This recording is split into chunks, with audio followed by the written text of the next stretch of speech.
हाय दोस्तों, मैं एडवोकेट के सुनिए।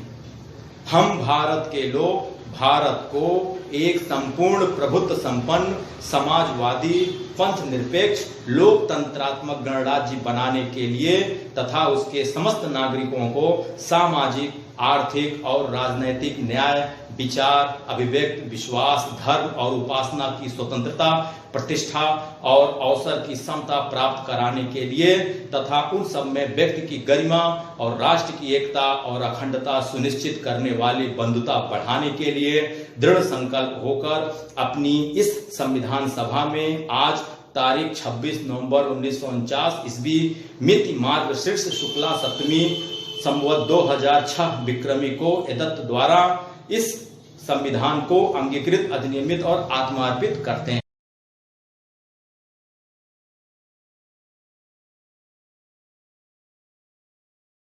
हाय दोस्तों, मैं एडवोकेट के। दोस्तों, मैं आपको भारत का संविधान बताऊंगा, भारत का नियम बताऊंगा, आईपीसी बताऊंगा, सीआरपीसी बताऊंगा, एविडेंस बताऊंगा, भारत का नियम बताऊंगा। प्लीज इसे आप लोग देखिएगा और समझने की कोशिश करिएगा। सबसे पहले संविधान का उद्देश्य क्या था, मैं आपको बताना चाहता हूँ। संविधान का उद्देश्य का मैं आपको बताना चाहता हूँ।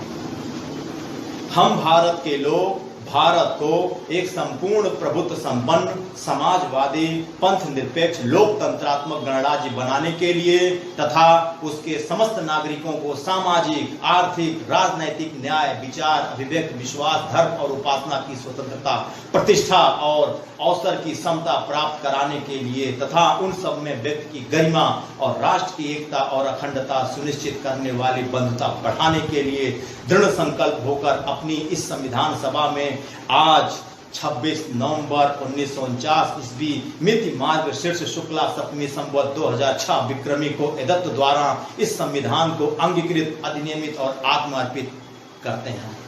दोस्तों, ये तो था उद्देश्य का, संविधान की उद्देश्य का। अब मैं आपको संविधान का पूरा डिटेल बताऊंगा कि हमारे भारत के संविधान में क्या क्या है। फिर आईपीसी बताऊंगा, सीआरपीसी बताऊंगा, एविडेंस बताऊंगा।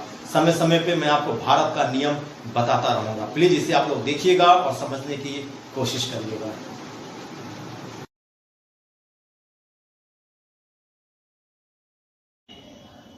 भारत का संविधान भारत के लोगों द्वारा बनाया गया तथा स्वयं को समर्पित किया गया। भारत का संविधान संविधान सभा द्वारा 26 नवंबर 1949 को अंगीकार किया गया तथा यह 26 जनवरी 1950 को पूर्ण रूप से लागू किया गया। संवैधानिक इतिहास, मैं आपको संवैधानिक इतिहास के बारे में कुछ बातें बताऊंगा। ईस्ट इंडिया कंपनी की स्थापना 31 दिसंबर 1600 को लंदन में हुई। इसी तारीख को ईस्ट इंडिया कंपनी ने महारानी एलिजाबेथ से शाही चार्टर प्राप्त कर लिया था। 1773 के रेगुलेटिंग एक्ट में भारत में कंपनी के शासन के लिए पहली बार एक लिखित संविधान प्रस्तुत किया गया। भारत में अंग्रेजी राज के दौरान संविधान निर्माण के प्रथम धुंधले से संकेत 1833 के चार्टर एक्ट में मिलते हैं। हाय दोस्तों, मैं एडवोकेट के। हाय दोस्तों, मैं एडवोकेट के। दोस्तों, मैंने अपने पिछले वीडियो में आपको भारतीय संविधान का इंट्रोडक्शन दिया था और आज मैं अपनी इस वीडियो में आपको आईपीसी यानी भारतीय दंड संहिता का इंट्रोडक्शन देना चाहता हूं। आईपीसी यानी इंडियन पेनल कोड, आईपीसी यानी इंडियन पेनल कोड, जिसे हिंदी में भारतीय दंड संहिता कहते हैं और उर्दू में ताज-ए-राते हिंद कहते हैं। आईपीसी में कुल मिलाकर 511 धाराएं हैं, 23 चैप्टर यानी 23 अध्याय हैं। 1834 में पहला विधि आयोग बनाया गया था। इसके चेयरपर्सन लॉर्ड मैकाले थे।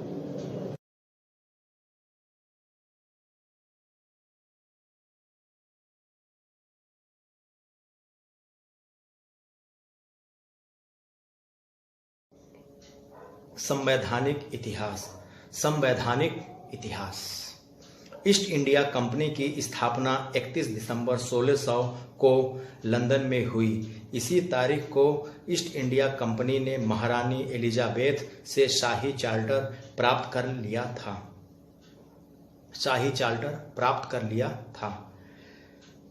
1773 के रेगुलेटिंग एक्ट में भारत में कंपनी के शासन के लिए पहली बार एक लिखित संविधान प्रस्तुत किया गया। भारत में अंग्रेजी राज के दौरान संविधान निर्माण के प्रथम धुंधले से संकेत 1833 के चार्टर एक्ट में मिलते हैं। भारत में अंग्रेजी शासनाधीन सभी क्षेत्रों में संपूर्ण सिविल तथा सैनिक शासन तथा राजस्व की निगरानी, निर्देश और स्पष्ट रूप से governor general of India in council को सौंप दिया गया। इस प्रकार गवर्नर जनरल की सरकार भारत सरकार और उसकी परिषद भारतीय परिषद के रूप में जानी गई। भारतीय परिषद एक्ट 1861 दो महत्वपूर्ण कारणों से महत्वपूर्ण है। एक तो यह कि इसने गवर्नर जनरल को अपनी विस्तारित परिषद में भारतीय जनता के प्रतिनिधियों के नामजद करके उन्हें विधायी कार्य से संबद्ध करने का अधिकार दे दिया।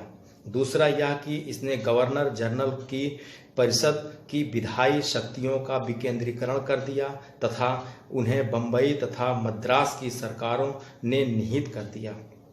भारतीय राष्ट्रीय कांग्रेस का जन्म श्री गणेश 1885 में हुआ। A.O. हुम इसके प्रणेता थे और W.C. बनर्जी प्रथम अध्यक्ष बने। इसका प्रथम अधिवेशन 28 से 30 दिसंबर 1885 को बंबई में श्री W.C. बनर्जी की अध्यक्षता में हुआ। कांग्रेस ने 1906 के अधिवेशन में घोषणा की कि इसका अंतिम लक्ष्य स्वराज है। नरम पंथियों के अनुसार इसका अर्थ था अंग्रेजी साम्राज्य के अधीन संसदीय स्वशासन और अतिवादियों के लिए इसका अर्थ था स्वाधीनता। 1919 के भारत शासन एक्ट द्वारा दैध शासन की एक नई पद्धति की शुरुआत हुई। 1919 के एक्ट के अधीन एक्ट के कार्यकरण की जांच करने तथा उसके संबंध में रिपोर्ट देने और सुधार के लिए आगे और सिफारिशें करने के लिए 10 वर्ष बाद यानी 1929 में एक आयोग गठित करने का उपबंध था। लेकिन 2 वर्ष पहले ही 1927 के भारतीय संवैधानिक आयोग साइमन कमीशन की नियुक्ति की गई। इसके सारे सदस्य भारतीय थे। कांग्रेस के 1929 के लाहौर अधिवेशन में पूर्ण स्वराज के संबंध में एक प्रस्ताव पास किया गया। नमक कर संबंधी कानून को तोड़ने के आह्वान तथा समुद्र तक पहुंचने के लिए गांधी आंदोलन आरंभ हो गया। 3 गोलमेज सम्मेलन क्रमशः 1930, 1931 एवं 1932 में आयोजित किया गया। 1935 में भारत शासन एक्ट बना। इस एक्ट के द्वारा देश को एक लिखित संविधान देने का प्रयास किया गया था। 1942 में क्रिप्स मिशन भारत आया। इसमें यह प्रस्ताव था कि भारत का दर्जा डोमिनियन का होगा और युद्ध के बाद यानी प्रथम विश्व युद्ध भारतीयों को अधिकार होगा कि वे अपनी संविधान सभा में अपने लिए संविधान बना सकें। गांधी जी ने इस प्रस्ताव को बाद में तारीख का चेक, पोस्ट डेटेड चेक कहकर निंदा किया। जुलाई 1942 में वर्धा के कांग्रेस कार्यकारिणी ने एक प्रस्ताव पास किया जिसमें मांग की गई थी कि अंग्रेज भारत छोड़कर चले जाएं। 8 अगस्त 1942 को बंबई में अखिल भारतीय कांग्रेस कमेटी ने इस प्रस्ताव को स्वीकार कर लिया। कमेटी के समक्ष भाषण देते हुए गांधी जी ने घोषणा की थी कि यह करो या मरो का निर्णय, करो या मरो का निर्णय। 1945-46 में प्रांतीय विधानसभाओं के चुनाव कराए गए। प्रांतीय विधानसभाओं के चुनाव के समय भारत में कैबिनेट मिशन 1945 में भारत आया। प्रथम राष्ट्रीय सरकार की घोषणा 24 अगस्त 1946 को की गई। मार्च 1947 में लॉर्ड लुई माउंटबेटन को सत्ता के निर्बाध ब्रिटेन को सत्ता के निर्बाध हस्तांतरण की व्यवस्था करने के लिए नए वायसराय के रूप में भेजा गया और अंततः 15 अगस्त 1947 को देश का विभाजन की तिथि निश्चित की गई। माउंटबेटन की योजना के आधार पर ब्रिटिश संसद ने भारतीय स्वतंत्रता विधेयक 1947 पारित किया। भारतीय स्वतंत्रता एक्ट के अनुसार 14-15 अगस्त को भारत तथा पाकिस्तान की 2 डोमिनियनों का गठन हो गया। संविधान का निर्माण समानता प्रभुत्व संपन्न राष्ट्र की संविधान रचना का कार्य जनता के प्रतिनिधि निकाय द्वारा किया जाता है। संविधान पर विचार करने तथा उसे अंगीकार करने के लिए जनता द्वारा चुने गए इस प्रकार के निकाय को संविधान तथा संविधान सभा कहा जा सकता है। संविधान सभा की संकल्पना भारत में सदैव राष्ट्रीय आंदोलन के विकास के साथ जुड़ी रही है। भारत के लोग स्वयं अपने लिए संविधान का निर्माण कर सकें। 1919 के एक्ट के विरोध में अंतर्निहित था, किंतु भारत की संविधान सभा का निश्चित उल्लेख भले ही वह इन शब्दों में या इस नाम विशेष से ना हो, पर पहली बार भारत शासन अधिनियम 1919 के लागू होने के ठीक बाद 1922 में महात्मा गांधी ने संविधान सभा शब्द का प्रयोग किया था। भारत में संविधान सभा का निर्माण कैबिनेट मिशन योजना के अंतर्गत किया गया था। संविधान सभा निकाय का गठन वयस्क मताधिकार के आधार पर चुनाव के द्वारा किया जाना चाहिए था, किंतु ऐसा करने पर नए संविधान के निर्माण में अवांछनीय विलंब हो जाता है। इसलिए हाल ही में निर्वाचित प्रांतीय विधानसभाओं का उपयोग निर्वाचक निकायों के रूप में किया गया। संविधान निर्माण निकाय में प्रांतों का प्रतिनिधित्व जनसंख्या के आधार पर किया गया। मोटे तौर पर 10 लाख लोगों के पीछे एक सदस्य चुना गया। संविधान निर्माण निकाय की सदस्य संख्या 385 निर्धारित की गई थी, जिनमें से 296 प्रतिनिधि ब्रिटिश भारत के गवर्नरों के अधीन 11 प्रांतों से मिल लिए जाने थे तथा 93 प्रतिनिधि भारतीय रियासतों से लिए जाने थे।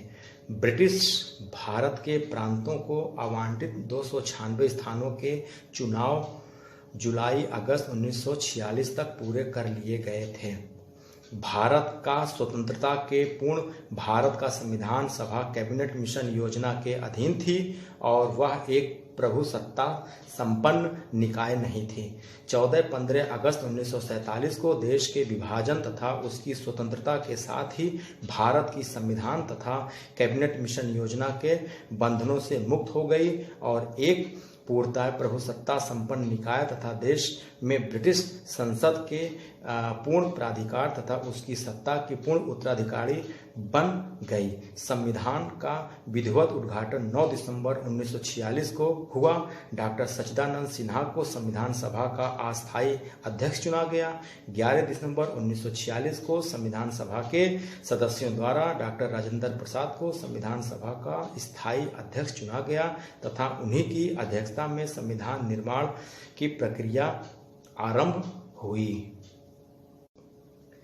11 दिसंबर 1946 की बैठक में B.N. राव को संवैधानिक सलाहकार नियुक्त किया गया। 29 अगस्त 1947 को डॉक्टर भीमराव अंबेडकर की अध्यक्षता में प्रारूप समिति की स्थापना की गई। भारतीय संविधान का प्रारूप B.N. राव द्वारा तैयार किया गया। भारत के संविधान निर्माण में कुल 2 वर्ष 11 माह 18 दिन का समय लगा। 26 नवंबर 1949 का संविधान सभा ने संविधान के निर्माण का कार्य पूरा कर लिया। संविधान के कुछ उपबंध 26 नवंबर 1949 को प्रवृत्त हुए और शेष उपबंध 26 जनवरी 1950 को प्रवृत्त हुए, जिसे संविधान के प्रवर्तन की तारीख कहा जाता है। उठो किस्मत, उठो पुत्र, उठो। तुम्हारे पास सोने का टाइम नहीं है, अभी तुम्हें बहुत काम करना है। वापस भी तो आना